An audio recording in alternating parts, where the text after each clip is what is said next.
Hi there, I've got a Yamaha digital mixer on my bench at the moment. It's a 01V96i.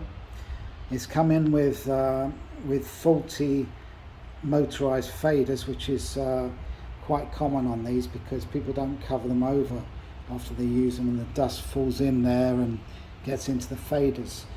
The new faders that are coming out now have got special dust filters built in to try and take some of that dust out of it.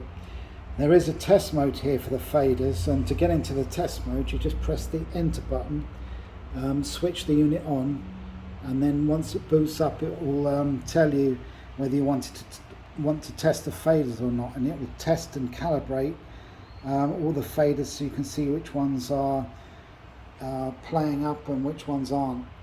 Now, I did try and clean these faders with contact cleaner. It's best to use deoxit if you've got it, but unfortunately in Brazil you can't get deoxit, so I've got contact cleaner. But that resolved one of the three faders that was playing up, i.e. channel 14 was playing up. It resolved that, but 16 it couldn't resolve, and the master it couldn't resolve. So I'm going to have to change those faders.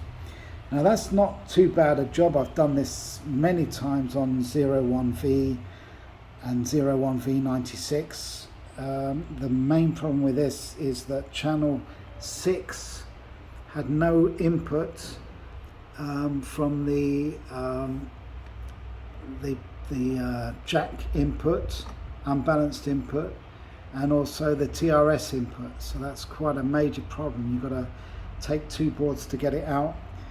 And it's quite complicated. Let's see. As you can see, it's a pretty complicated unit. This board has got to come out. It's the board underneath where that is. You've got to take all the nuts and screws off to get that top board out, and then try and fault find the board. Now, I just wanted to warn people who are servicing these that these flat cables are atrocious. They're awful in everything. They just fall apart.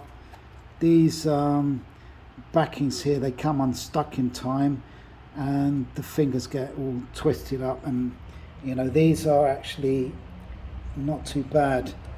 I don't think this unit's that old, but you know, it is a major problem in these. The last 01V96 I had to replace virtually all the flat cables because they'd all fallen to pieces.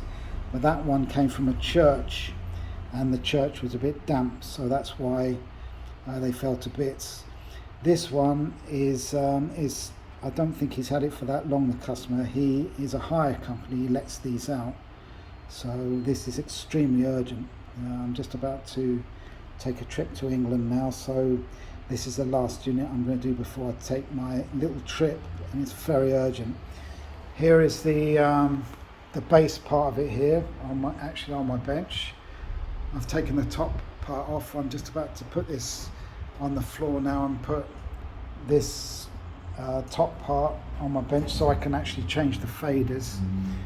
I hope I resolved the problem with channel 6 input.